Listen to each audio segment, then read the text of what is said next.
my buddy from last year that walked all 14 three-day events. Jim Hillman is also in the kit. There you go, buddy. Oh, yeah. That's it. That's it. Love it, love it, love it, love it, love it. Now, I want to take this time to bring to the stage and introduce to you one of our very dear special participants. She is a fellow survivor walking in the 3-day this year. And I'm introducing to you none other than Cathy Youngling. Cathy, come on up.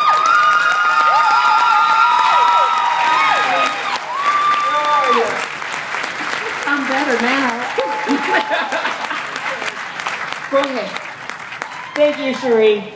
And I want to thank all you guys for being here. Oh my gosh, look at these pink warriors. Can you believe it? Hey, I saw how much passion you left on the pavement today. And that was pretty perfect. So, my name is Cathy Youngling. I'm a 17-year breast cancer survivor.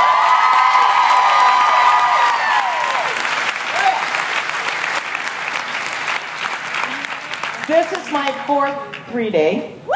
Oh yeah, that's good. My 3rd here in San Francisco. Last year, I was in Washington, D.C. Anybody from there? Yeah, there you go, okay. And then in November, you'll find me in San Diego. All right. Okay, now this is a really important question. I'm going to be back here in June. Who's coming back with me to San Francisco in June 2013? You bet. Okay.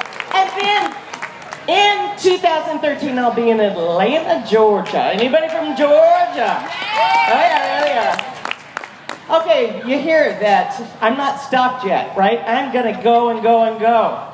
You see, I bleed pink. It's true. I bleed pink. And it wasn't always that way. In 2009, an ad came on the television for the Susan G. Komen 3-day. At that exact moment, my best friend called me on the phone to let me know that she'd been diagnosed with breast cancer. Well, I'll tell you, the fear in her voice was like a wake-up call to me. And I said, Cathy, you're no athlete. Well, look at me. I'm not an athlete, right? And I said, but you gotta try to walk 60 miles. And then I thought about my 2 daughters. And I thought about the fact that I had breast cancer, and their chances of having breast cancer was greater because of that. And I said, what are you waiting for? 60 miles? I have to do that. And I have been walking ever since.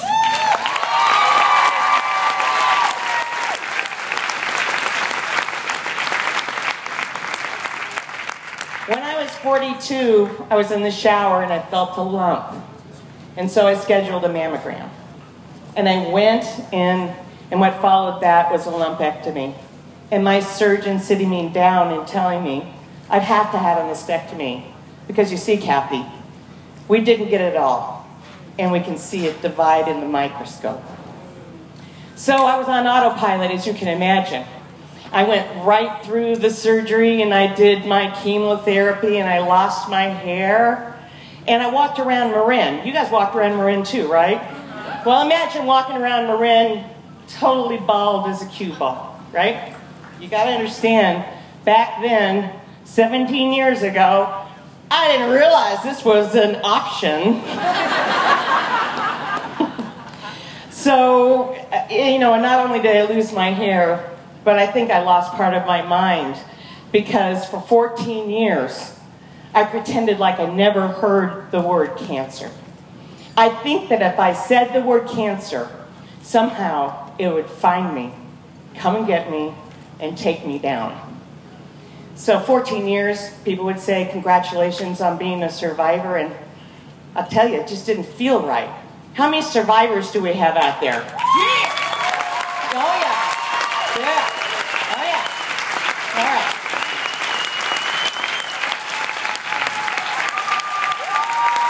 Isn't that exciting? Isn't that magic? That's awesome. But I'm making you a bet right now. Some of you know exactly what I'm talking about. People say congratulations on being a survivor, and it just doesn't sit right. I have a teammate, and her name is Leslie, and she's a 3-year breast cancer survivor. One day we were walking in a training walk, and she said to me, "I don't deserve the term survivor." She said, "Until I die of something else, you cannot call me a breast cancer survivor." Well, little Miss Leslie, and all the rest of you that feel that way, I've got some news for you. In the past 3 years, I've learned a lot of things. But one thing I've really learned is not only am I a survivor and you a survivor, but I know just how important and powerful that word is. Thank you. Yeah. On the last day of my first 3-day in San Francisco, I was walking down the street and I had my shirt on and it said 14-year survivor on the back. And I heard a girl start to cry behind me. So I turned around and I looked at her. The tears were streaming down her face, a face that was no older than my daughter's. She grabbed me and she gave me a gigantic hug and she said, "Thank you. You're giving me hope. My mother just started chemotherapy." Hope. Our survival gives hope to people we don't even know. And that's pretty dang important.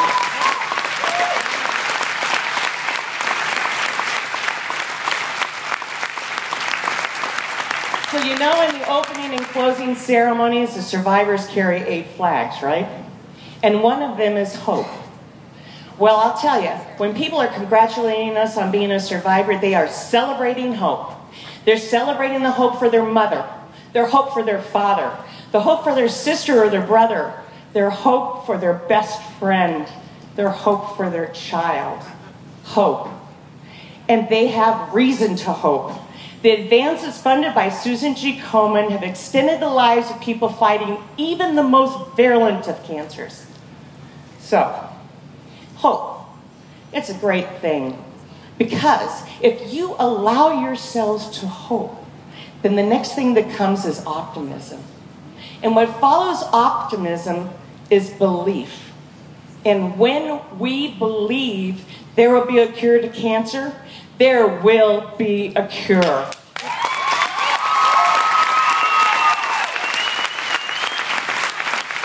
I'm telling you right now, that is not an idle promise, that is fact. We will never give up. I really want to hear everybody say that with me. We will never give up. My name is Cathy Youngling, and I walk because everyone deserves a lifetime. Thank you so much.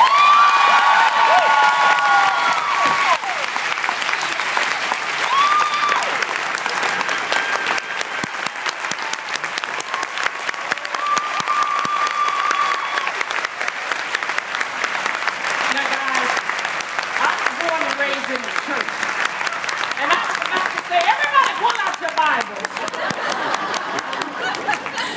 Sweetheart, you told your story, and you told it absolutely right. Do you have hope tonight? Do you believe tonight? Thank you. That's it.